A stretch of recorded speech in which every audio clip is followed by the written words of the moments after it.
మన ప్రభువును రక్షకుడైన యేసుక్రీస్తు వారి నామంలో మీ అందరికీ నా హృదయపూర్వకమైన వందనాలు, శుభములు మీకు చెల్లిస్తూ ఉన్నాను. వందనాలండి. ఈనాటి సందేశం ఒనేసిమును గురించిన కొన్ని శ్రేష్టమైన విషయాలను ఈరోజు మనం నేర్చుకుందాం. ఒనేసిము కొలసి పట్టణస్థుడు, కొలసి సంఘ సభ్యుడు. ఈ యొక్క ఒనేసిము యొక్క జీవితంలో అనేక ఆత్మీయ విషయాలు ఈరోజు మనం తెలుసుకుందాం. స్కిప్ చేయకుండా చివరి వరకు మనం వింటే ఈ ఆత్మీయ విషయాలు మన ఆత్మీయ జీవితానికి ఎంతో దోహదపడతాయి. ఒనేసిము ఒక యజమాని దగ్గర దాసుడిగా పనిచేస్తూ ఉన్నాడు. ఆయన పేరు ఫిలోమోను అనబడే ఆ యజమాని దగ్గర దాసుడిగా పనిచేస్తున్నప్పుడు తాను చేసిన పనిని బట్టి, తాను చేసిన నేరాన్ని బట్టి, తాను చేసిన తప్పిదమును బట్టి అతడు రోమా చెరసాలలో వేయబడ్డాడు. రోమా చెరసాలలో వేయబడిన తర్వాత దైవజనులు, అపోస్తలులు, పౌలు గారు ఆ యవనస్తునికి యేసుక్రీస్తు వారి గురించిన సువర్తమానం అందించగా తన జీవితం అంతా నూతనంగా మార్చబడింది. మునుపు అపరాధిగా ఉన్నవాడు, క్రీస్తుకు దూరంగా ఉన్నవాడు, పాపముల చేత అపరాధముల చేత చచ్చిపోయిన తన జీవితం పౌలు గారి యొక్క సువార్త ద్వారా రక్షణలోనికి వచ్చాడు. ప్రియమైన దేవుని పిల్లరా, ఈ ఒనేసిమును గురించిన విషయాలు ఆత్మ సంబంధమైన విషయాలు. ఈరోజు మనం ఆ విషయాలను విని బలపరచబడదాం. ఫిలోమోను అనబడే ఆయనకు ఈ పత్రిక పౌలు గారు రాశారు. ఫిలోమోను అంటే పౌలు గారి జతపనివాడు. ఆయన కూడా ఓ సంఘానికి కాపరిగా పనిచేస్తున్నాడు. ఆయన ఒక ఆత్మీయ నాయకుడు. ఆత్మ సంబంధంగా అతడు ఒక తండ్రి వంటి వాడు. ఈ యొక్క ఒనేసిముకు యజమాడు మాత్రమే కాదు, ఒక ఆత్మీయ తండ్రి. అయితే ఆ ఇంటిలో చేసిన నేరాన్ని బట్టి పారిపోయి సరసాల్లో వేయబడ్డాడు. ఈరోజు ఒనేసిము జీవితంలో అనేక మంది నేర్చుకోవలసిన ఆత్మీయ పాఠాలు ఎన్నో ఉన్నాయి. ప్రియులారా, పరిశుద్ధాత్మ నడిపింపును బట్టి మీకు చెప్పడం జరుగుతుంది. పౌలు గారు 14 పత్రికల్లో 4 పత్రికలు రోమా చెరసాల నుండి ఆయన రాయడం జరిగింది. మొదటిది రోమిలకు రాసిన పత్రిక చెరసాల నుండి రాశాడు ఆయన ఆ రోమా సంఘానికి. ఆ విషయాలు అపోస్తల కార్యముల గ్రంథం 28వ అధ్యాయం 17వ వాక్యంలో ఆయన చెరసాలకు పంపబడినట్టు అక్కడ మనం చూడగలుగుతాం. రోమిలకు రాసిన పత్రిక 16వ అధ్యాయం 7వ వాక్యం ఆయన చెరసాల నుండి రాస్తున్నట్టు మనం చూడగలుగుతాం. ఆయనతో పాటు మరికొంతమంది సువార్త చెప్పుచుంటుండగా ఈయన గలిబిలి చేస్తున్నాడని ఆ సువార్తకు ఆటంకంగా అడ్డుగా వారు ఆయన్ని క్రీస్తు ఖైదీగా ఆయన బంధించినారు. మొదటి పత్రిక రోమిలకు రాసిన పత్రిక చెరసాల నుండి రాశాడు.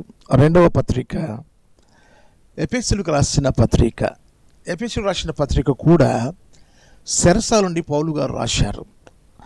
ఎఫెసీయులకు రాసిన పత్రిక 3వ అధ్యాయం మొదటి వాక్యాన్ని మనం చదువుకుంటే, మరలా 4వ అధ్యాయం 3వ వాక్యం చదువుకుంటే మీకు అర్థమవుతుంది. ఆయన ఎఫెసీ సంఘానికి చెరసాలలో నుండి రాసినట్టు మనకు అర్థమైపోతుంది. 3వ పత్రిక కొలస్సీలకు రాసిన పత్రిక చెరసాలలో నుండి ఆయన రాశాడు. మీరు కొలస్సీలకు రాసిన పత్రిక 4వ అధ్యాయం 18వ వాక్యాన్ని మీరు చదివితే మీకు అర్థమవుతుంది. ఆయన చెరసాల నుండి ఆ పత్రిక రాశాడు. 4వది ఫిలోమోనుకు రాసిన పత్రిక 4వది. అయితే ఈ పత్రికలో ఒనేసిమును గురించిన విషయాలు చాలా అద్భుతకరంగా ఉన్నాయి, చాలా ఆశీర్వాదకరంగా ఉన్నాయి, బహు దీవెనకరంగా ఉన్నాయి. పౌలు గారే లేకపోతే తన ఆత్మీయ జీవితంలో విఫలమయ్యేవాడు. తన జీవితం అపజయంగా మారేది, అస్తవ్యస్తంగా ఉండేది తన జీవితం. పౌలు గారి యొక్క సువర్తమానం అందించబడకపోతే తన ఆత్మీయ జీవితంలో ఎంతో నష్టపోయి ఉండేవాడు. ఆ బంధకాలలో, ఆ చెరసాలలో పౌలు గారి యొక్క సువర్తమానం ద్వారా తన జీవితమే మార్పులోకి వచ్చింది. ఆ మార్పును గురించి ఫిలోమోను అనబడే ఆ యజమానికి, ఆ దైవదాసునికి ఇతని గురించిన సాక్ష్యం, ఇతని గురించిన మార్పు ఏమై ఉందో ఒక పత్రిక, ఒక ఉత్తరం రాసి పంపిస్తున్నాడు. ఫిలోమోనుకు ఈ ఒనేసిము జీవితాన్ని గురించిన ఒక ఉత్తరం రాసి పంపిస్తున్నాడు. ఆ ఉత్తరం రాసి పంపించేటప్పుడు ఆ ఉత్తరంలో ఉన్న విషయాలు ఏమున్నాయో మనం చూడొచ్చు ప్రియులారా. ఆ ఉత్తరంలో ఉన్న విషయాలు ఏంటంటే, మొదటిది నేను చదువుతున్నాను ప్రియులారా. మొదటి విషయం, కావున, అంటే ఫిలోమోనుకు రాసిన పత్రిక ఒకే అధ్యాయం ఉంటుంది, 8-9 వాక్యాలు. కావున యుక్తమైన దానిని గూర్చి నీకు ఆజ్ఞాపించుటకు క్రీస్తునందు నాకు బహు ధైర్యము కలిగి ఉన్నను, వృద్ధుడను. ఇప్పుడు క్రీస్తు యేసు ఖైదీనై ఉన్న పౌలను నేను ప్రేమను బట్టి వేడుకొనుట మరీ మంచిది అనుకొని నా బంధకాలలో నేను కనిన నా కుమారుడగు ఒనేసిము కోసరము నిన్ను వేడుకొనుచున్నాను అంటూ ఉత్తరం రాశాడు. ఏంటి అందులో ఉన్న వేడుకోలు, అందులో ఉన్న విన్నపం, అందులో ఉన్న అభ్యర్థన, అందులో ఉన్న ఏమి చెప్పదలిచాడంటే, నా బంధకాలలో నేను కనిన నా కుమారుడు. అతడు ఇంటి పారిపోయి యజమాని దృష్టికి, తండ్రి దృష్టికి, ఆత్మీయ తండ్రి దృష్టికి నేరస్తుడిగా, దూరస్తుడిగా ఇతని జీవితం ఆత్మీయంగా ఏ రీతిగా మారాడో ఆ విషయాలు చెప్పుచున్నాడు. అతడు నా బంధకాలలో నేను కనిన నా కుమారుడు, అతని కోసరము నేను వేడుకొనుచున్నాను. దైవదాసులు సంఘ కాపరిగా ఉన్నప్పుడు ఆ కాపరి విశ్వాసుల గురించి ఇటువంటి సాక్ష్యాలు చెప్పించుకునేటట్టుగా విశ్వాసులు జీవించాలి. మీ జీవితాలు ఆ రీతిగా సంఘ కాపరి దృష్టికి ఆత్మీయంగా కనబడాలి. ఇతని ఆత్మీయత గురించి, ఇతని యొక్క మార్పును గురించి ఒక యజమానుడిగా ఉన్న, ఒక తండ్రిగా ఉన్న ఫిలోమోనుకు రాస్తున్న విషయం, ఇతడు ఆత్మీయ కుమారుడు, నా ప్రియమైన కుమారుడు. ఎలా మారి ఉంటాడు? యేసు ప్రభువారు ప్రతి పాపి కోసం ఆయన సిలువలోకి వెళ్ళి రక్తము కార్చిన ఆ అనుభూతి తెలియచేస్తుంటాడు పౌలు గారు. యేసు రక్తమే నిన్ను పరిశుద్ధినిగా చేస్తుంది, నిన్ను కడిగి పవిత్రునిగా నీతిమంతునిగా మారుస్తుంది. నీ పాపముల కోసమే ఆయన వచ్చి చనిపోయి తిరిగి లేచినాడు.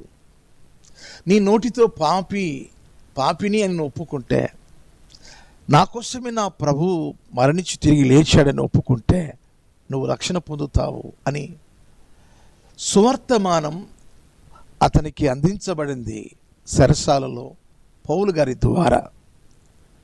అందుకోసమే అతని మారు మనస్సు గురించి, అతని మార్పు గురించి నేను వాక్యం చెప్పుచుంటుండగా అతడు మారాడు, అతడు నా ఆత్మీయ కుమారుడు అని ఏ ఇంటిలోంచి పారిపోయి వచ్చాడో ఆ ఇంటి యజమానికి అనగా తండ్రికి రాస్తున్నాడు. ఈరోజు క్రీస్తునందు నా ప్రియ దేవుని పిల్లలారా, సంఘ కాపరి దేవునికి మీకును మధ్యవర్తిగా ఆయన పనిచేస్తున్నాడు. యేసుక్రీస్తు వారు కూడా తండ్రికిని మనకును మధ్యవర్తిగా ఆయన పనిచేస్తున్నాడు. పౌలు గారు అక్కడ యేసు ప్రభుల వారు ఏ రీతిగా పాపికి రక్షణ అనుగ్రహించినాడో, పౌలు గారి సువార్త ద్వారా అతనికి రక్షణ దొరికింది, విడుదల దొరికింది, పాప క్షమాపణ దొరికింది, విమోచనము దొరికింది. ఫిలోమోను అనబడే పరలోకమందున్న తండ్రి దగ్గరికి యేసుక్రీస్తు వారు కుమారుడుగా లోకానికి పంపించబడినట్టుగా పౌలు గారు వనేష్యం జీవితంలో రక్షణ కలిగించే కార్యాన్ని ఆ చెరసాలలో ఆ మాటలు విని తన జీవితాన్ని మలుచుకొని రక్షణలోకి వచ్చినాడు. క్రీస్తునందు నా ప్రియమైన దేవుని పిల్లలారా, దైవజనులు రక్షణకర్తలుగా వారు పనిచేస్తూ ఉంటారు. రక్షణ గురించిన సునాదము వారు పాడుతారు, రక్షణ గురించిన సువార్త ప్రకటిస్తూ ఉంటారు. ఎవరైతే అంగీకరిస్తారో వారి జీవితాలకు రక్షణ దొరుకుతుంది. కనుకనే అతనికి రక్షణ దొరికింది. కొరింథీయులకు రాసిన మొదటి పత్రిక 4వ అధ్యాయంలో 15 నుండి 17 వాక్యాలు మనము చదువుకున్నప్పుడు అక్కడ ఉన్న విషయాలు ఏంటి అంటే, మీకు 10,000 మంది తండ్రులు ఉన్నప్పటికీ నేను మిమ్మలను వాక్యం ద్వారా కన్నాను, నేను మీ ఆత్మీయ తండ్రిని. అందుకోసమే ఓ తిమోతి నా కుమారుడా అని తిమోతిని పిలుచుకుంటాడు. తిమోతికి రాసిన మొదటి పత్రిక 1వ అధ్యాయం 18వ వాక్యంలో, తిమోతికి రాసిన 2వ పత్రిక 2వ అధ్యాయం 1వ వాక్యంలో నా కుమారుడు అయిన తిమోతి. అలాగే ఆత్మీయ కుమారుడుగా ఒనేషిము కనబడుతున్నాడు, ఒక ఆత్మీయ కుమారుడుగా. యోహాను సువార్తలో 1వ అధ్యాయం 12వ వాక్యంలో, ఎందరూ తన్ను అంగీకరించెదరు అనగా తన నామమందు విశ్వాసం ఉంచిన ప్రతి వారు దేవుని పిల్లలగుటకు ఆయన అధికారము అనుగ్రహించినాడు. దేవుని పిల్లలు అగుటకు అధికారం ఒనేషిము పొందుకున్నాడు. ఇక్కడ తండ్రి స్థానంలో ఉన్న ఫిలోమోనుకు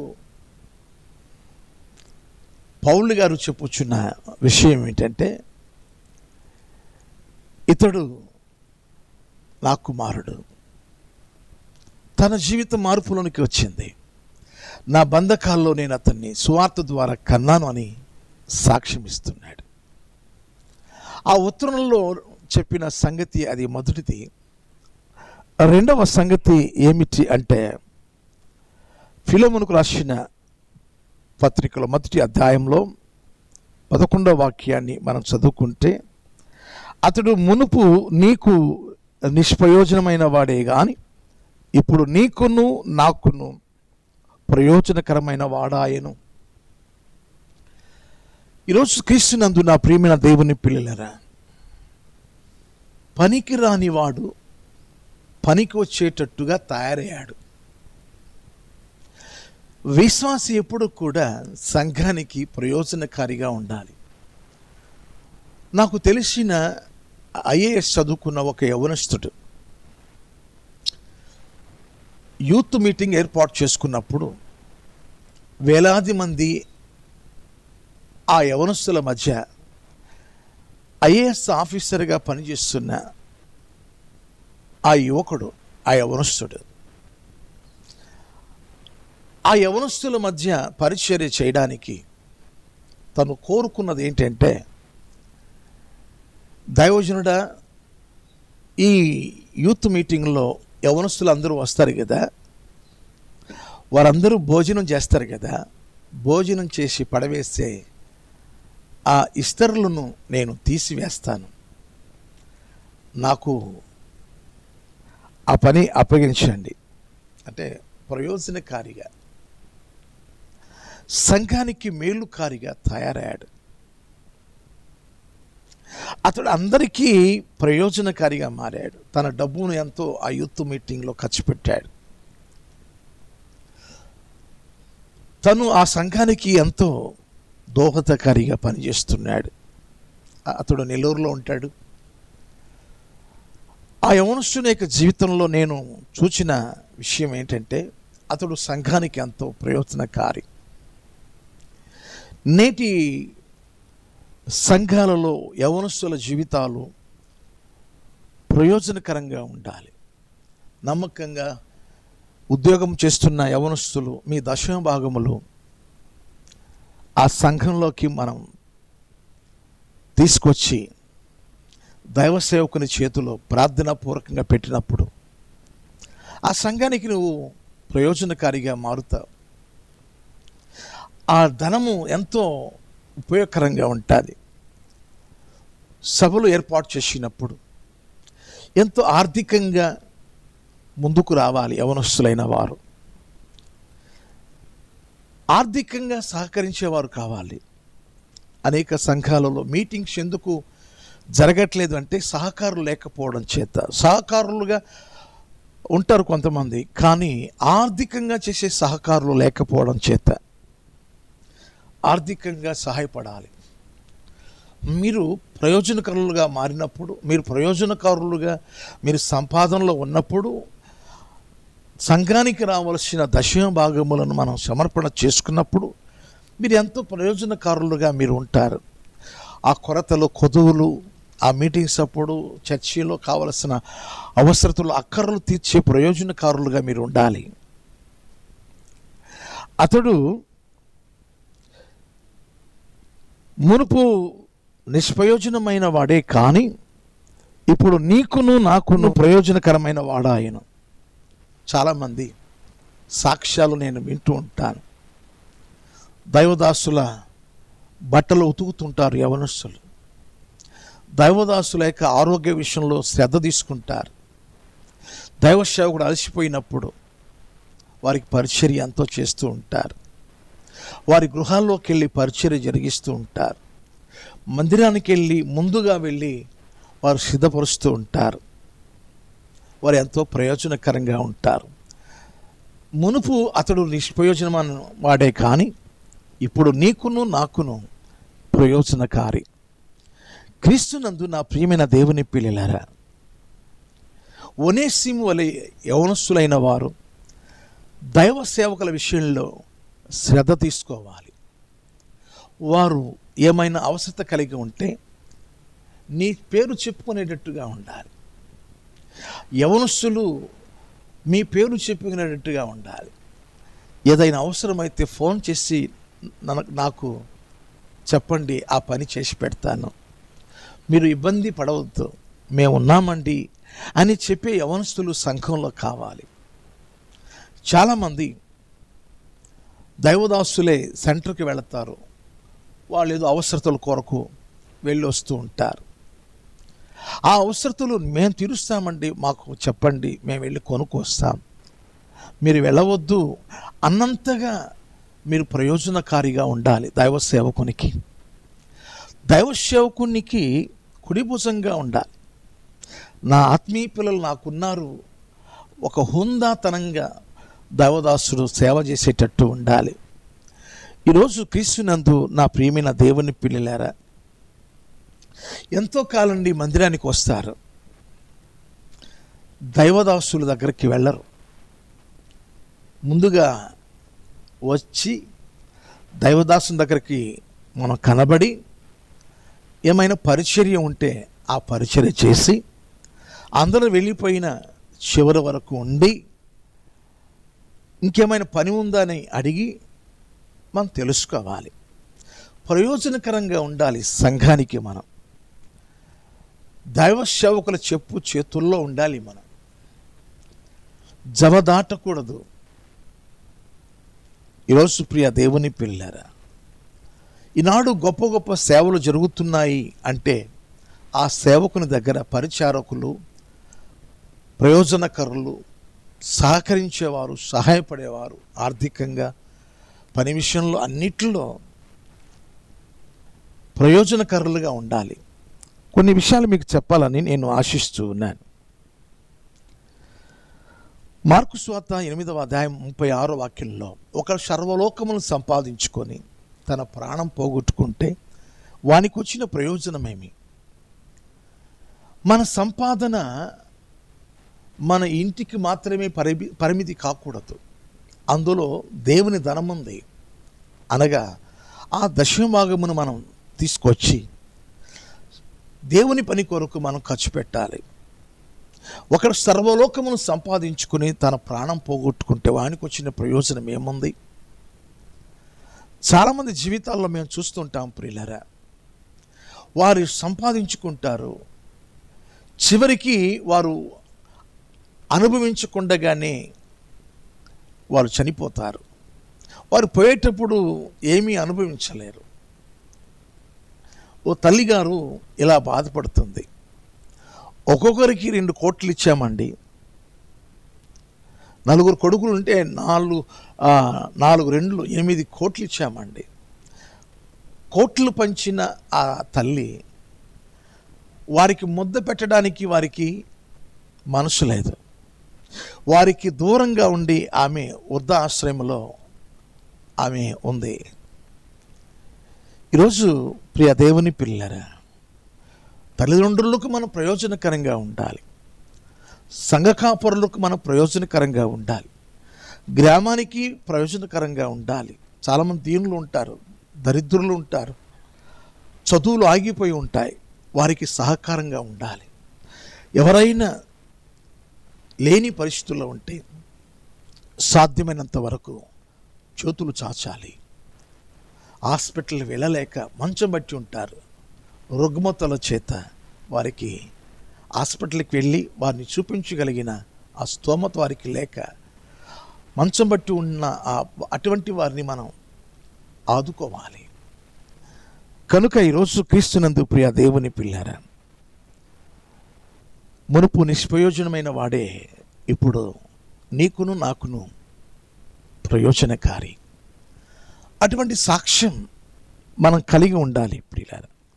ఇంకా కొన్ని మాటలు మీకు చెప్పాలని నేను ఆశిస్తున్నాను. తీతుకు రాసిన పత్రిక 3వ అధ్యాయం 6 నుండి 9 వాక్యాలు మనం చదువుతున్నప్పుడు, మనం ఆయన కృప వలన నీతిమంతులమని తీర్చబడి నిత్య జీవమును గురించిన నిరీక్షణను బట్టి దానికి వారసుల మొగుటకై ఆ పరిశుద్ధాత్మను మన రక్షకుడైన యేసుక్రీస్తు వారి ద్వారా ఆయన మన మీద సమృద్ధిగా కుమ్మరించాను. ఈ మాట నమ్మదగినది గనుక దేవుని యందు విశ్వాసం ఉంచిన వారు సత్క్రియలను శ్రద్ధగా చేయటయందు మనసుంచున్నట్లు నీవు ఈ సంగతులను గురించి దృఢంగా చెప్పుచుండవాలని కోరుచున్నాను. ఇది మంచిదియు మనుషులకు ప్రయోజనకరమగుననియు ఉన్నవి. ఇవి మంచివి, సత్క్రియలు చేయాలి. దేవుని పరిశుద్ధాత్మ ద్వారా పొందుకున్న మన జీవితాలు అనేకులకు సత్క్రియలు చేయాలి, మంచి కార్యాలు చేయాలి. అది ప్రయోజనకరం. చాలా విషయాలు ఉన్నాయి ప్రియులారా. గలతీయులకు రాసిన పత్రిక 5వ అధ్యాయంలో 6వ వాక్యంలో మనం చదివినప్పుడు, క్రీస్తు యేసునందుండు వారికి సున్నతి పొందుట ఎందేమీ లేదు, పొందక పోవుట ఎందేమీ లేదు, కానీ ప్రేమ వలన కార్య సాధకమగు విశ్వాసమే ప్రయోజనకరం అనుగును. ప్రేమ వలన కార్య సాధకమగు విశ్వాసమే ప్రయోజనకరమగును. విశ్వాసం క్రీస్తు ప్రేమ ద్వారా, ఆ ప్రేమ ద్వారా వచ్చే ఆ విశ్వాసమే మనకు గొప్ప ప్రయోజనకరంగా మారుతుంది. విశ్వాస జీవితమే అనేకులకు దీవెనికరంగా, ఆశీర్వాదకరంగా మారుస్తుంది. కనుక ఒనేషిము జీవితంలో మనం ఇంకా నేర్చుకోవాల్సిన పాఠాలు, విషయాలు ఇంకా ఎన్నో ఉన్నాయి. అయితే నేనేం చెప్తున్నాను అంటే, ఒనేసిమును దేవుడు ఏ రీతిగా మార్చుకున్నాడు, ఆ లక్షణాలు మన జీవితంలో ఉండాలి. ఒక ఆత్మీయత కలిగిన కుమారునిగా మనం ఎదిగిన తర్వాత, రెండవది మనము సంఘానికి, మన గృహానికి, సమాజానికి, దేశానికి, అందరికీ మనం ప్రయోజనకరంగా ఉండాలి.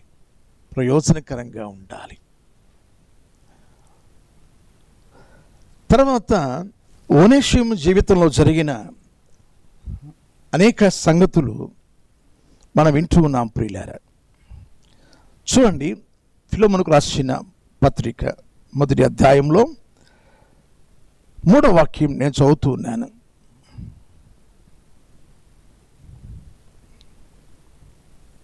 మొదటి అధ్యాయం 12వ వాక్యాన్ని నేను చదువుతూ ఉన్నాను. అక్కడ ఏముందో చూద్దాం. నా ప్రాణము వంటి వాడైన అతనిని నీ యొద్దకు తిరిగి పంపి ఉన్నాను. ఆ ఉత్తరంలో ఏమి రాయబడినదో, ఆ ఉత్తరంలో ఉన్న విషయాలు ఇవి. అతడు నా ప్రాణం వంటి వాడు. దైవజనులు ఎవరు అంటే, నీ ఆత్మను రక్షణలోనికి నడిపించిన వారు. నీవు క్షేమంగా ఉన్నావు, నీవు ఆత్మీయంగా దేవునికి దగ్గరగా చేరువలో ఉన్నావు, ఆరాధిస్తున్నావు, ప్రార్థిస్తున్నావు, నీ జీవితం ఒక ప్రయోజనకరంగా, ఆశీర్వాదకరంగా ఉన్నది అంటే,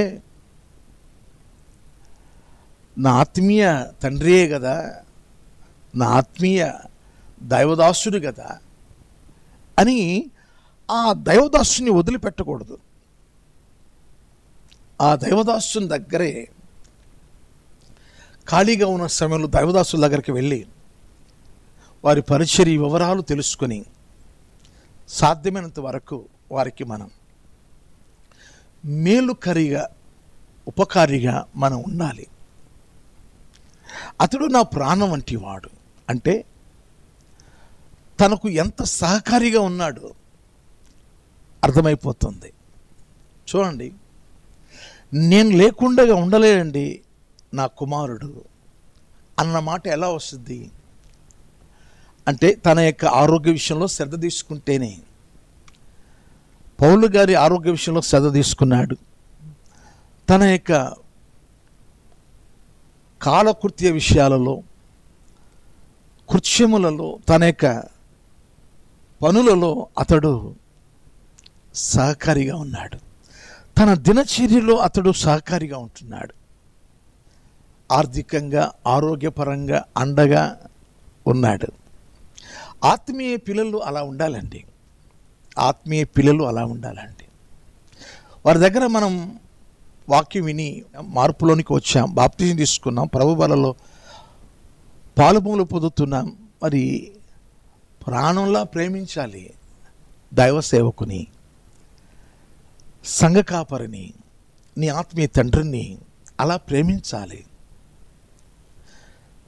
ఒనేషిము నా ప్రాణం అండి, నా ప్రాణం. ఎవరు చెప్తారండి?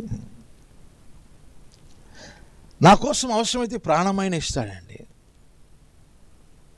అవును ప్రియ దేవుని పిల్లరా, గలతీ సంఘంలో కూడా పౌలు గారిని ఆ రీతిగా ప్రేమించారు. పౌలు గారిని ఆ రీతిగా ప్రేమించినారు. మనం దేవుని లేఖనాలు మనం చదువుతున్నప్పుడు చాలా ఆత్మీయ విషయాలు మనం చూడొచ్చు ప్రియులారా. చూడండి, గలతీయులకు రాసిన పత్రిక 4వ అధ్యాయం 15వ వాక్యం చూడండి. మీరు చెప్పుకునిన ధన్యత ఏమైనది? శక్యమైతే మీ కన్నులు ఊడబెక్కి నాకిచ్చి వేసి ఉందురని మీ పక్షమున సాక్ష్యము పలుకుచున్నాను. వాస్తవంగా ఆయనకి పూర్తిగా కళ్ళు కనబడవు. కాబట్టి మీరు నాకు ఎంతటి ప్రేమ చూపించారు. శక్యమైతే నాకు కళ్ళు కావాల్సి వస్తే ఓడబికి ఇచ్చేవాళ్ళు. అవును ప్రియులారా, చాలామంది ఏమంటారంటే పౌలు గారు డేరాలు కుట్టుకొని సేవ చేశాడు. కానే కాదు ప్రియులారా, ఆయనకి కనుచూపు లేదు. కనుచూపు లేదు. ఎలా రాశాడండి ఉత్తరాలని మీరు నన్ను అడగొచ్చు. తప్పేమీ లేదు. మీరు రోమిలకు రాసిన పత్రిక 16వ అధ్యాయంలో 22వ వాక్యంలో సహోదరుడు తెర్తి అనే ఆ వ్యక్తి చేత వ్రాయించాడు. అలాగే పత్రికలన్నీ కూడా పౌలు గారు చెప్తుంటే రాయబడ్డాయి. అన్నీ నా స్వహస్తములతో ఆయన ఏం చేసేవాడంటే, మీకు నా వందనాలు అని చెప్పి చివరిలో ఆయన సంతకం పెడతాడు. అది మీకు తెస్సలోనికీయులకు రాసిన 2వ పత్రిక 3వ అధ్యాయంలో 17వ వాక్యంలో, ఇదిగో నా చావరాలు నా వ్రాత పెద్దక్షరాలలో వందనములు చెప్పుచున్నానని గలతీయులకు రాసిన పత్రిక 6వ అధ్యాయం 11వ వాక్యంలోను, కొలసీయులకు రాసిన పత్రిక 4వ అధ్యాయం 18వ వాక్యంలోను, మనము ఫిలెమోనుకు రాసిన పత్రిక 1వ అధ్యాయంలో మనం చూస్తాం ప్రియులారా. తన స్వహస్తాలతో 18వ వాక్యంలో మనం చూస్తాం. 18, 19 వాక్యాల్లో ఉంది. ఆయన స్వహస్తాలతో అంటే శక్యమైతే నాకు కళ్ళను ఓడబీకి ఇచ్చిండేవాళ్ళు. పౌలు గారి దగ్గర నడిపించేవాళ్ళు ఉంటారు. పౌలు గారికి వంట వండేవాళ్ళు ఉంటారు, స్నానం చేయించేవాళ్ళు ఉంటారు, బట్టలు మార్చేవాళ్ళు ఉంటారు. పౌలు గారికి అన్నీ చూసుకునేవాళ్ళు ఉన్నారు. నేను నిజమాడినందున మీరు చెప్పుకున్న ధన్యత ఏమైనది?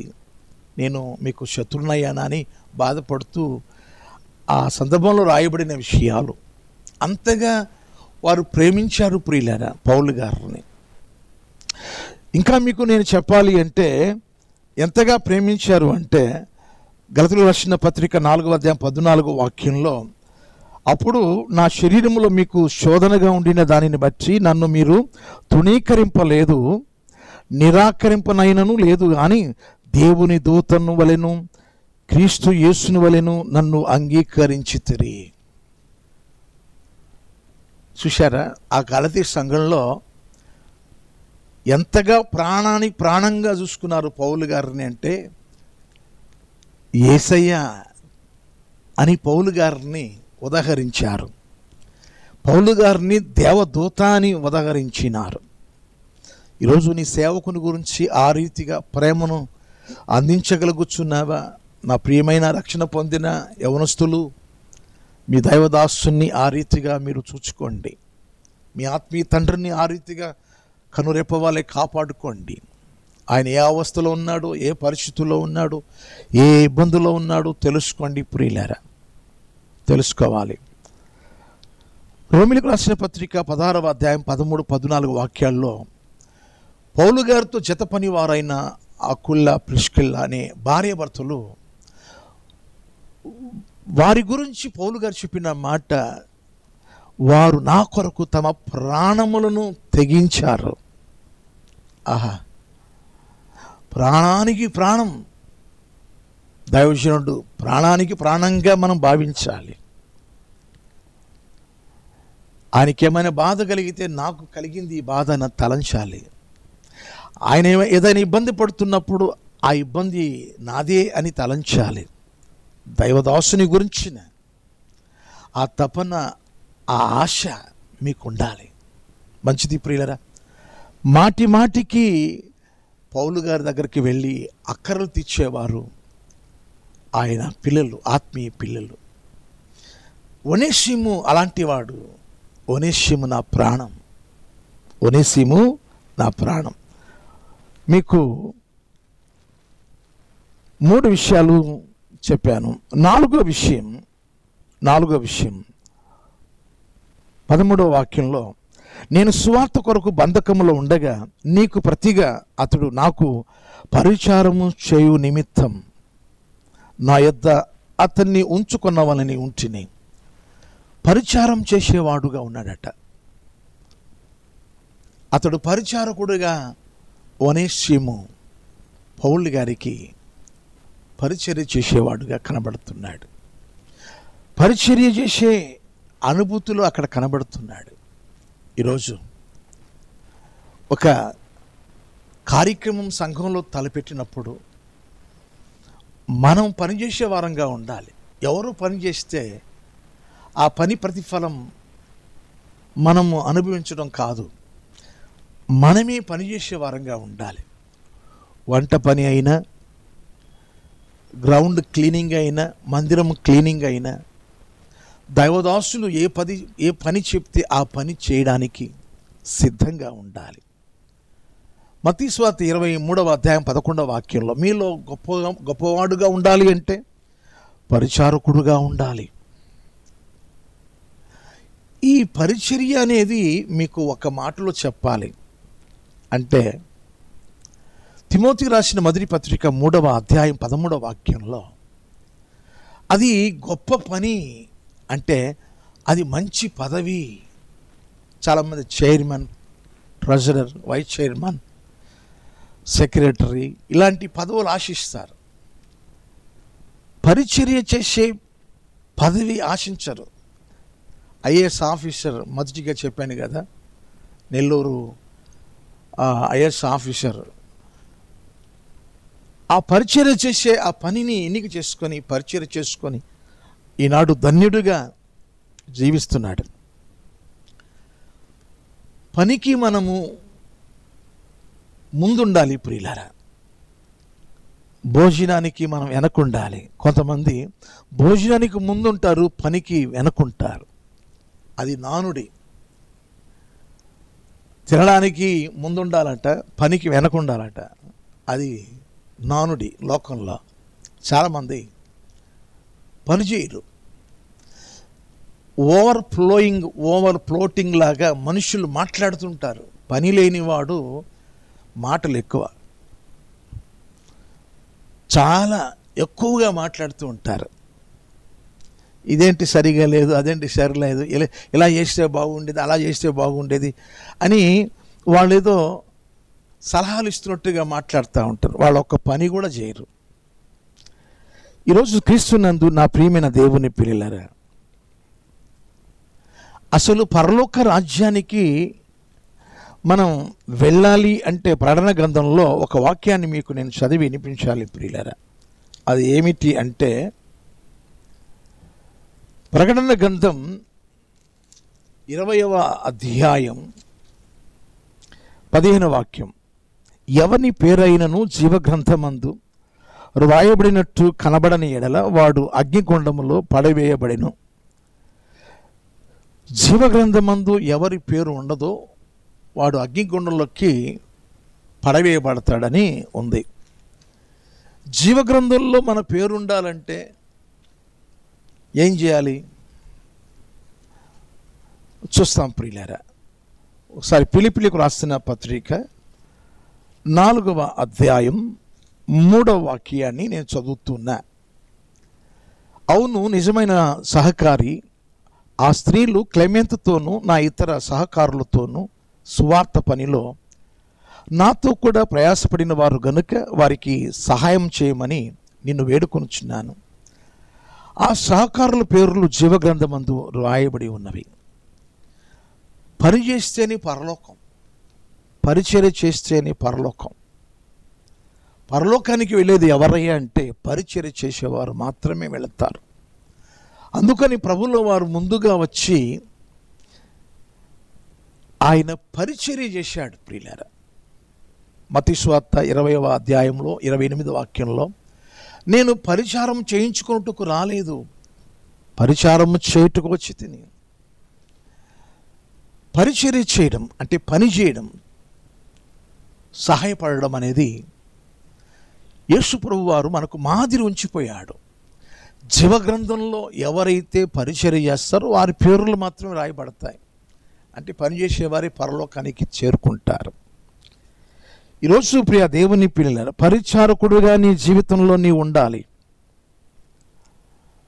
పరిచర్యలు లేకుండా నేను చైర్మన్ను, నేను వైస్ చైర్మన్ను, నేను సెక్రటరీని, నేను ట్రెజరర్ని, దేనికండి అవి? ఏంటి వాటి వల్ల ఉపయోగం ఏంటి? వేదిక మీద కూర్చోడానికి తప్ప దేనికి పనికిరాదు.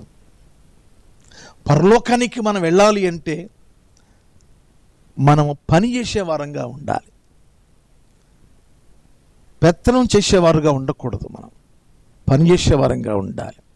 తర్వాత మీకు 4 విషయాలు చెప్పాను.